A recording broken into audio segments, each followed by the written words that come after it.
It took me 40 years to save up for a comfortable retirement. It took my daughter and her fiancé one dinner to try to take all my money away. To find out if they succeeded, read on. Hello and welcome. It means a lot to have you here. Let me know in the comments what city you're watching from. Now, let's get into the story. The last snowfall began with my future son-in-law's smile. If I had known how it would end, I never would have gotten out of the car. The drive up the winding mountain road had been a journey into a life that was not my own. Each mile took me further from the solid, sensible world I had built for myself and my daughter, and deeper into the rarefied air of Julian's wealth. My old sedan, a faithful companion for over a decade, felt clunky and out of place on the perfectly paved asphalt leading to the chalet. The wheels crunched on gravel that was likely imported, a sound that grated on my nerves. Before me stood the house itself, less a home and more a statement, a monument of dark wood and vast sheets of glass clinging to the side of a mountain in Montana. It was a beautiful piece of architecture. I couldn't deny it. Clean lines, a respect for the landscape. It looked like something I would have designed myself back when I was younger, back when I still believed structures and families could be built to last. My daughter, Clara, ran out to greet me before I'd even turned off the engine. She moved with a brittle energy, her arms wide for a hug that felt more like a performance for an unseen audience. It was thin, lacking the warmth I remembered from her childhood. Behind her, Julian, her fiancé, stood on the sprawling porch, beaming. He was perfectly framed by the oversized cedar doorway. Everything about them was perfect. A perfect couple, a perfect house, a perfect welcome. Too perfect. Mom, you made it. We were so worried about the roads with the storm coming in. Clara's voice was high, artificially cheerful. It was the voice she used when she was about to ask for a big favor, or when she was hiding something. I'd learned to recognize its tight, strained pitch over 30 years. The roads are fine, honey. Just a little snow predicted. My own voice sounded flat in the crisp mountain air. I looked past her to Julian. He was handsome. I had to give him that. Polished in a way that spoke of old money and expensive schools. He descended the steps with an easy grace and took my single, worn suitcase from my hand. His grip was firm. Evelyn, it's so good to see you, he said, his voice as smooth as the river stones in the creek I could hear rushing somewhere below, the kind that are beautiful to look at but hard and cold underneath. We've been looking forward to this all month, a real chance to connect. I forced a smile. For Clara. For years, everything had been for Clara. I followed them inside. The interior was even more breathtaking and impersonal than the exterior. Ceilings soared 2 stories high, supported by massive wooden beams. The air smelled of pine and lemon oil. A massive stone fireplace dominated the main room, a fire already crackling merrily inside, casting dancing shadows on the minimalist furniture.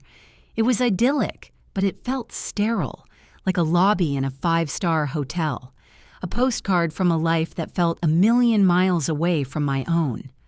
"Let me get you a drink," Julian said, already moving toward a built-in bar that was stocked with more expensive-looking bottles than any liquor store in my neighborhood. "A little something to warm you up after that drive."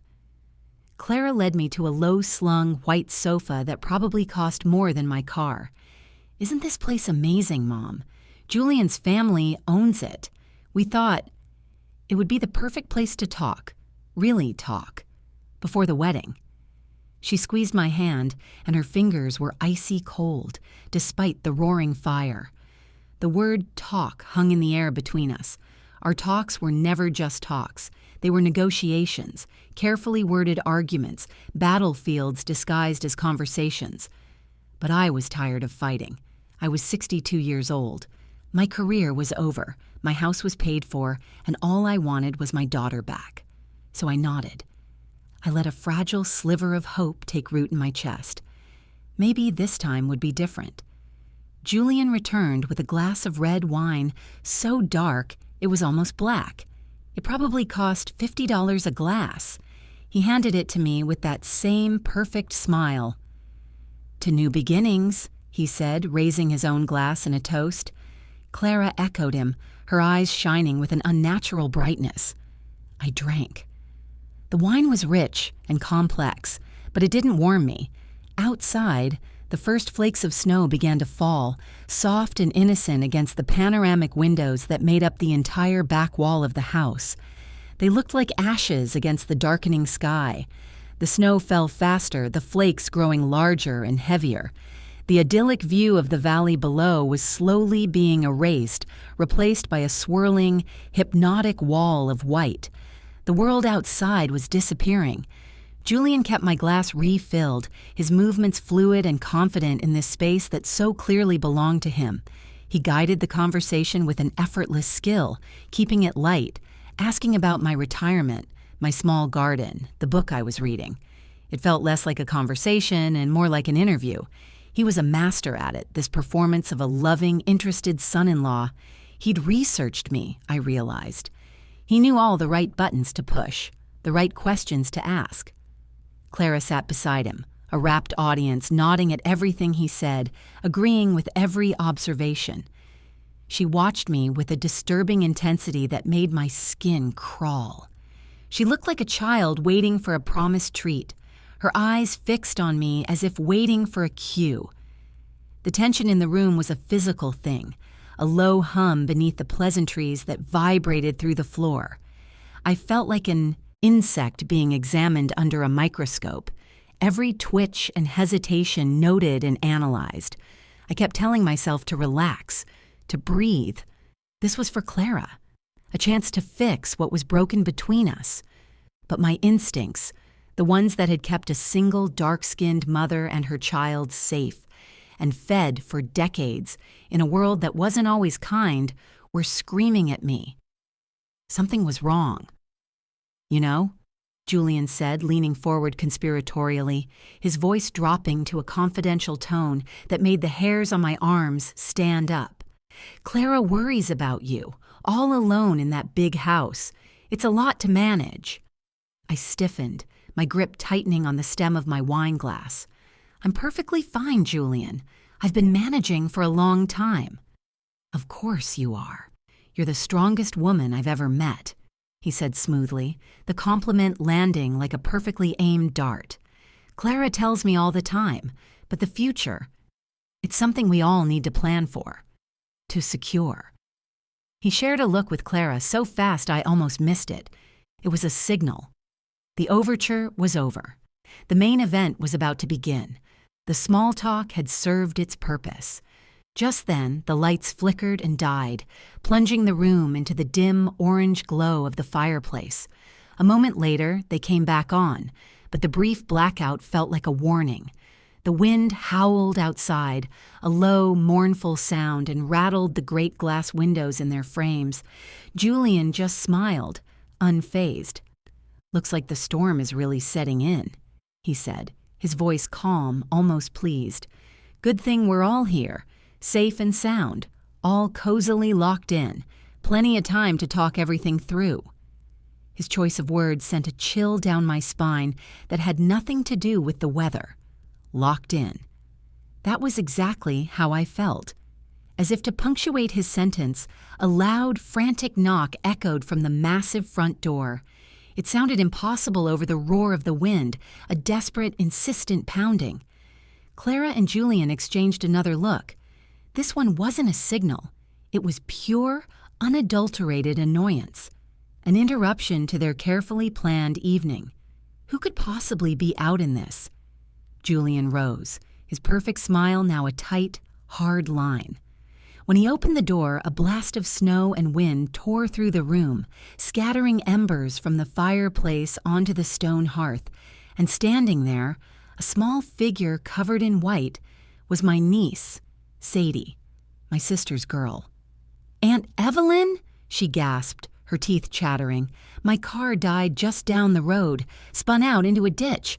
My phone's dead. This was the only light I could see for miles." Her eyes, wide and honest and terrified, found mine, and for the first time that night, I felt a flicker of something other than dread. It might have been hope. Sadie's arrival shattered the carefully constructed atmosphere Julian had built as effectively as a rock through one of his panoramic windows. He and Clara tried to hide their frustration, but it leaked out in the stiffness of their shoulders, the forced smiles that didn't reach their eyes.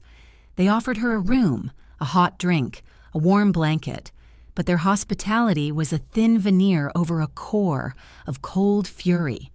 It felt like a performance, and a poor one at that.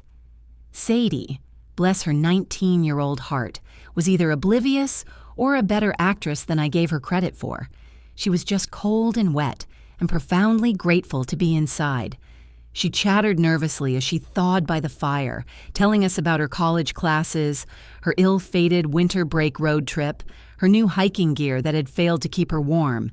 She was a blast of normal, chaotic life in a room that had felt like a stage set for a tragedy. Her presence was an unplanned variable in their equation, and it was clear they didn't know how to solve for it. After she went upstairs to change out of her wet clothes, Julian turned to me. The mask of the charming host was gone completely. His face was cold and impatient. "Well," he said, his voice clipped, "an unexpected guest. No matter. Evelyn, perhaps we can have that talk now. In my study, it's more private." The invitation was a command. My stomach twisted, but I stood up. I had to see this through.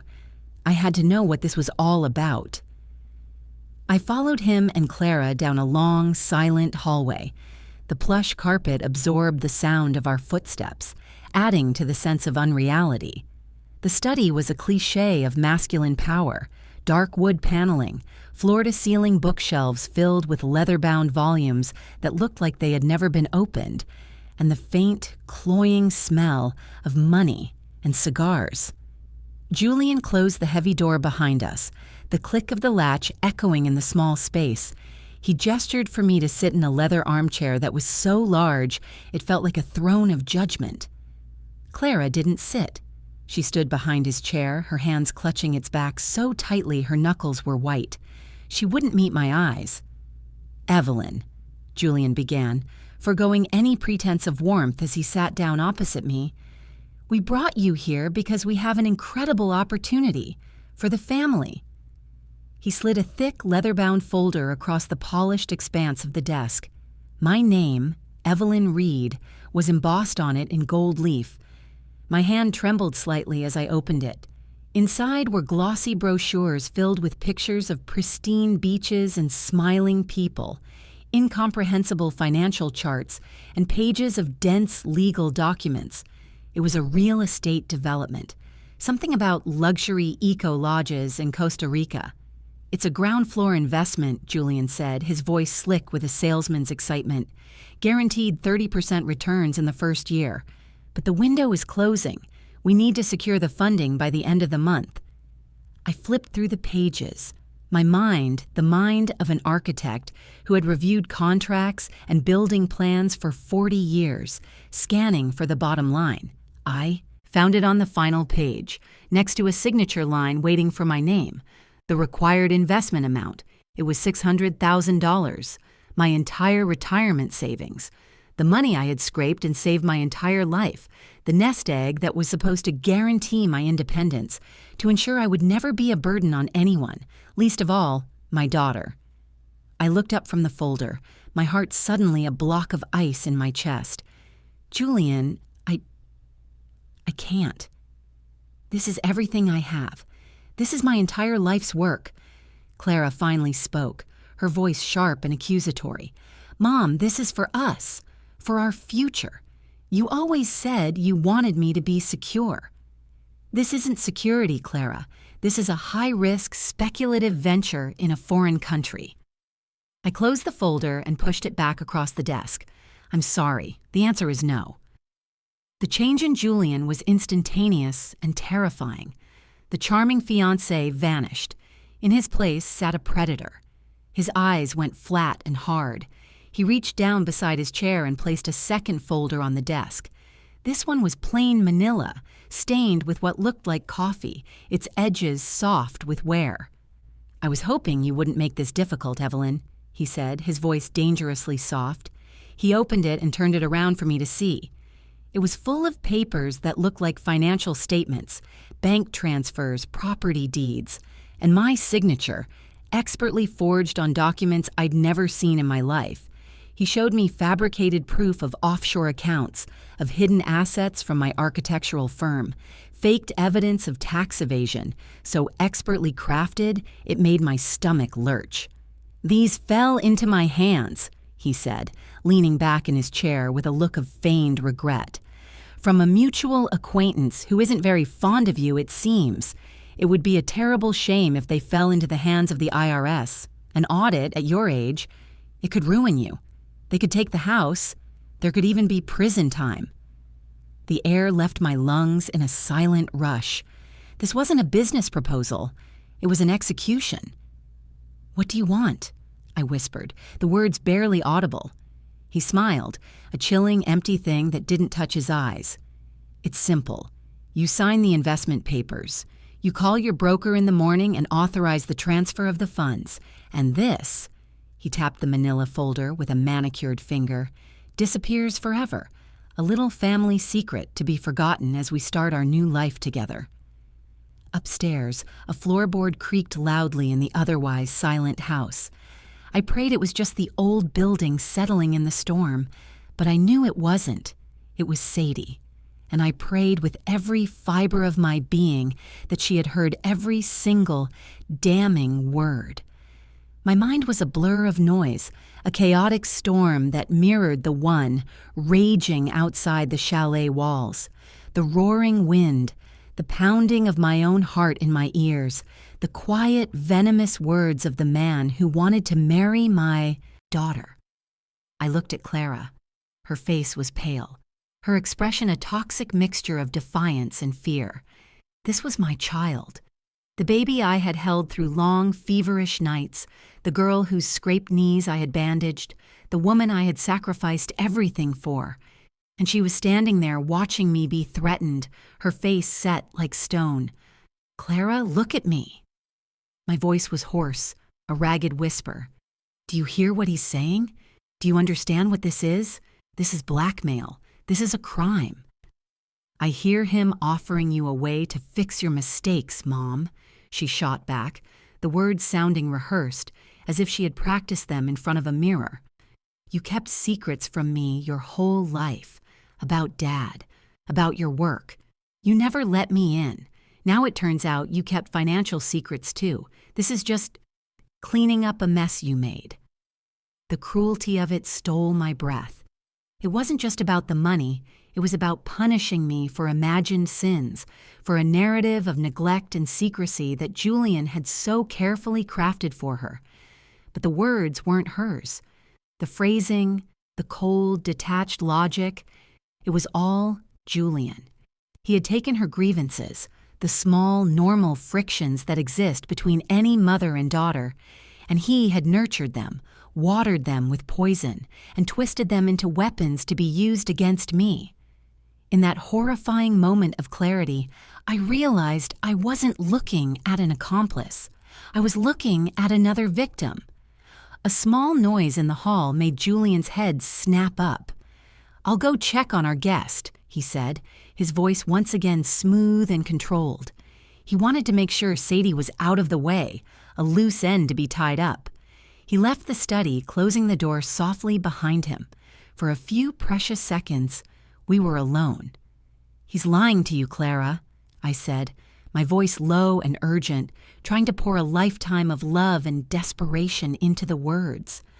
"Whatever he's told you, whatever hurt you think I caused, this man is using it. He doesn't love you. He's using you to get to my money." "He loves me," she cried, her voice cracking, the first fissure appearing in her carefully constructed composure. "He's the only one who ever saw me, really saw me. You were always busy with your buildings, your career, making a name for yourself. I was just something you had to manage, another project on your list." The words were a physical blow, knocking the air from my lungs. All the years of working 2 jobs to keep us afloat, of sleepless nights worrying about bills, of turning down promotions that would have required me to move and uproot her life, all to give her a stable home. She saw it all as neglect, The gulf between us felt vast, impossible to cross. He had done his work well. The door opened. Julian returned, and in his hand he held 3 phones. Mine, Clara's, and a pink-cased one that must be Sadie's. "Just tidying up," he said with that thin, chilling smile. He walked over to the wall, where an old-fashioned landline phone sat on a small table. With a quick, brutal motion, he yanked the cord from the wall. The silence that followed was absolute, a dead, empty void. He then went to the router, blinking quietly in the corner, and unplugged it. The small green lights died. "No distractions," he said. He walked to the study door, locked it from the inside, and pocketed the key. The finality of the sound was terrifying. We weren't guests anymore. We were prisoners. My gaze flickered toward the ceiling, towards the room where Sadie was, my resourceful, clever niece. She was my only hope. I didn't know how, but she had to be. In her room, Sadie was pressed against the door, her heart hammering against her ribs. She had heard enough. She backed away silently and pulled her own phone from the pocket of her hiking jacket, the one she always kept in there, the old one with the cracked screen she used for music. She fumbled with the voice memo app, her fingers shaking. She pressed the button. The screen showed a single, beautiful red dot. Recording. She had it all. She just had to stay alive long enough to use it. The hours that followed were a masterclass in psychological torture. Julian didn't raise his voice. He didn't have to. He moved around the grand living room like a gracious host, a benevolent zookeeper tending to his new exhibits. He made coffee, his movements calm and deliberate. He offered us blankets, draping one over my shoulders with a touch that felt like a spider's caress. He spoke about the weather, about the beauty of the snow, all the while the unsigned investment papers sat on the coffee table between us, a silent, ticking bomb. He brought Sadie downstairs, and she played her part perfectly. Her face was a mask of wide-eyed confusion and fear, and I knew it was mostly for Julian's benefit. She was a smart girl. She knew the role she had to play to survive. "I don't understand," she said, her voice trembling slightly, a masterful performance. "Why can't I call my mom and tell her I'm okay? Why are the phones put away?" "Signal's out because of the storm, sweetie," Julian said, his voice dripping with false sympathy. "Total blackout. We're completely cut off from the outside world. Nothing to do but sit tight and wait it out." He was enjoying this. The absolute control, the feeling of being a god in his own little snow globe prison. He had isolated us, cut off every avenue of escape or communication. My mind raced, searching for an opening, a weakness in his plan. I was an architect. I spent my life analyzing structures, finding stress points, understanding how things hold together and how they inevitably fall apart. Julian's plan was a structure, built on lies and manipulation, and it had a weakness. Its foundation was Clara. I waited for my moment. It came when Julian went to the kitchen, ostensibly to get more firewood, but really, I suspected, to savor his victory. In private for a moment, I looked at Clara. She was staring into the fire, chewing on her thumbnail, a nervous habit she'd had since she was a little girl. "That summer at Lake Tahoe?" I said softly, my voice barely a whisper. "You were 10. You were so determined to learn how to water ski." She flinched as if I'd struck her, but she didn't look at me. "What about it?" she mumbled. "You fell. Over and over again. The water was cold and you were so frustrated you were crying. You wanted to give up and come back to the boat. Do you remember what I told you?" She was silent, her jaw tight. "I told you that it's okay to fall, that everyone falls. The only thing that matters is that you find the strength to get back up. And you did. You got back on those skis and you didn't fall again for the rest of the day. You were so proud of yourself." I paused, letting the memories settle in the tense air between us. That's the girl I know, the one who gets back up, not the one who lets a man like this tell her who she is and what she's worth. A single tear traced a path through the faint powder on her cheek. She wiped it away angrily. "You don't know anything." But her voice wavered. The crack was there. I had reached her just for a second, past the layers of poison Julian had fed her. In that same moment, across the room, Sadie caught my eye.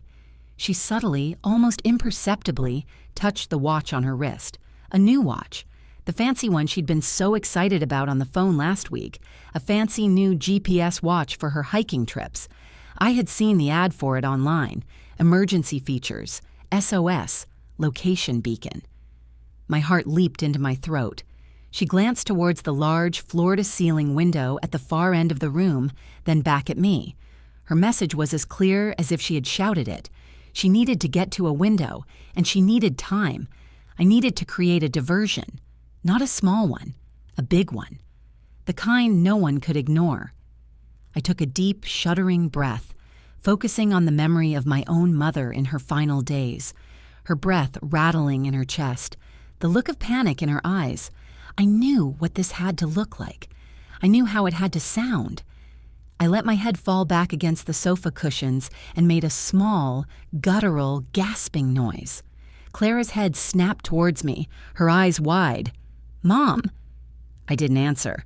I let one hand rise to my chest, clutching the fabric of my sweater in a fist. My breathing became shallow, ragged, audible in the quiet room. "Mom, what's wrong?" Clara's voice was sharp with genuine alarm. She was on her feet, scrambling towards me, the color draining from her face. Julian came back into the room, a log in his arms.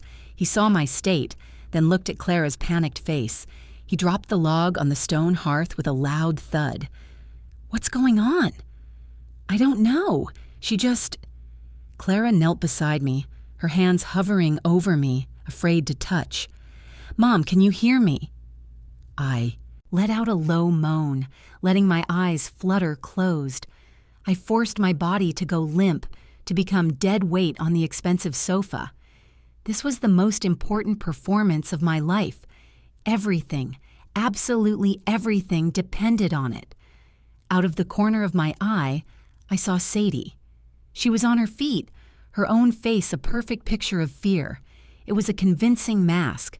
While Julian and Clara were completely focused on me, she began to back away slowly, her movements small and deliberate, inching her way towards the tall windows at the far end of the room, the ones partially obscured by a large, potted pine tree.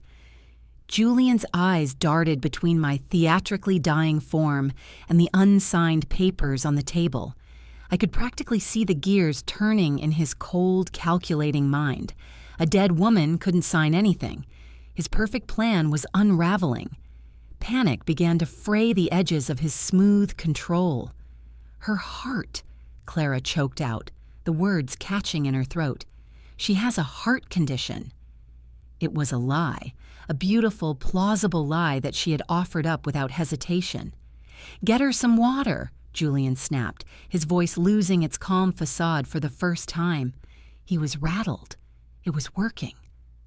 As Clara scrambled to the kitchen, Julian stood over me, his face a mask of fury and frustration. He was being robbed of his prize.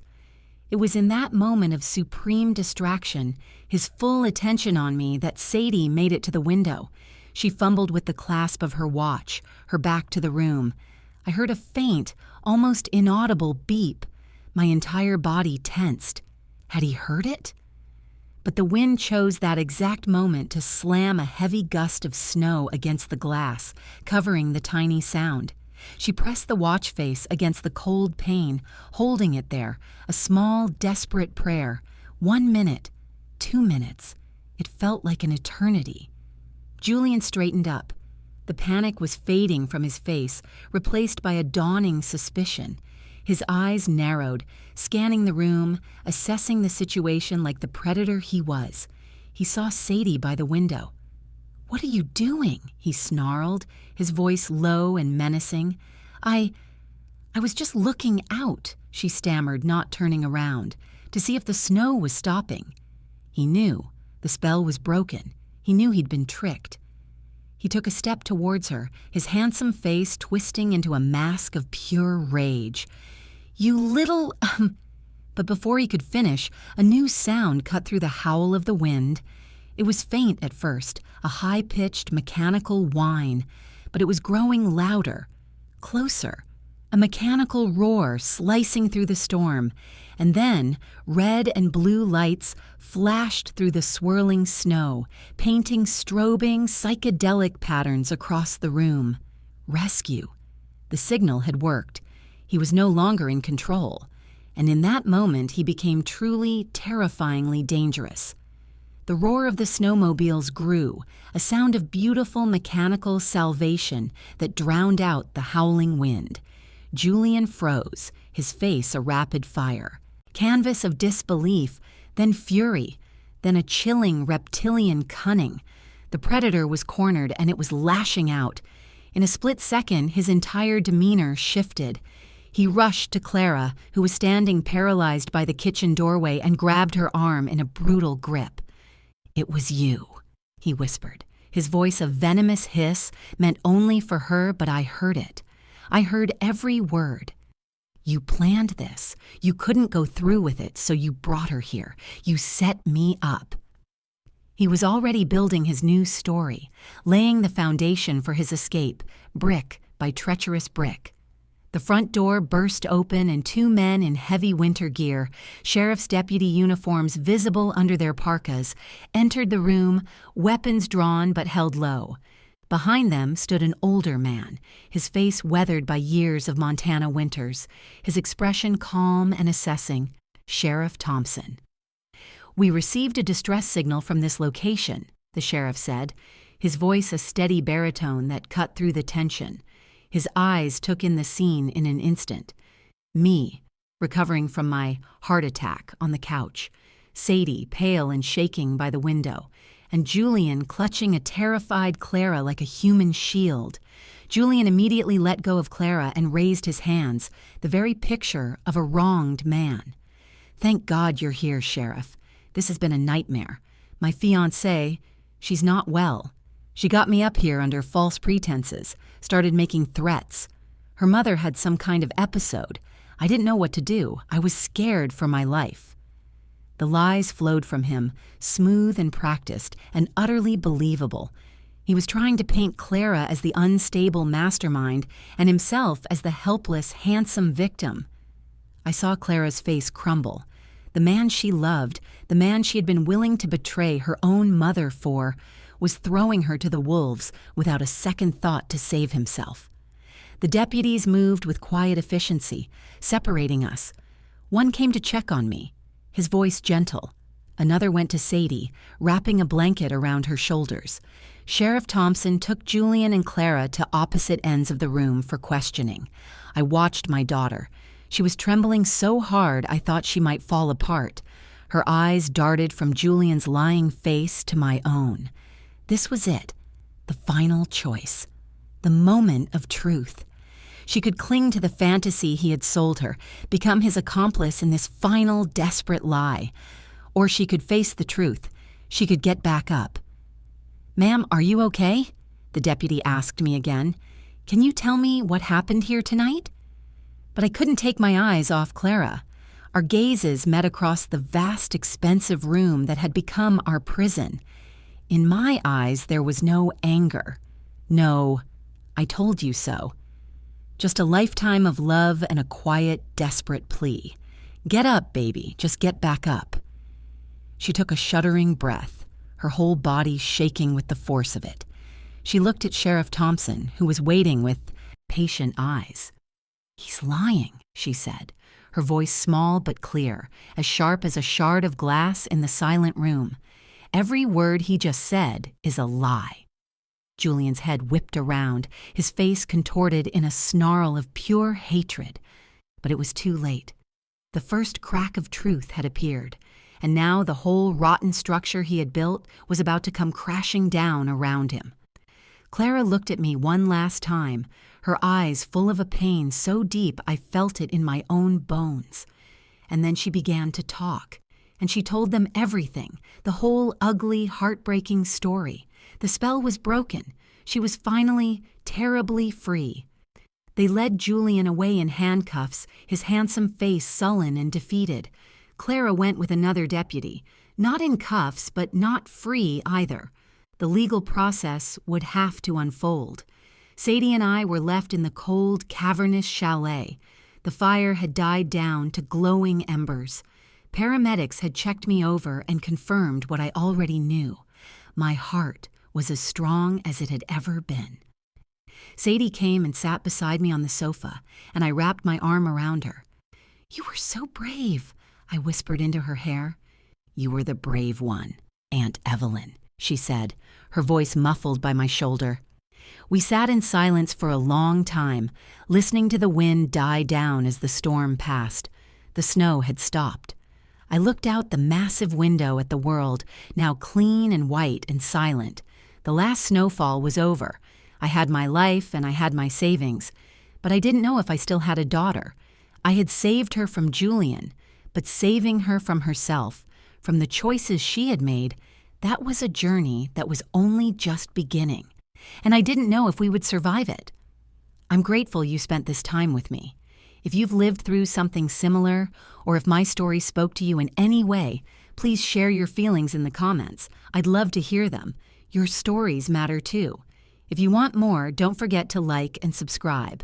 Be gentle with yourself, and I'll see you in the next story.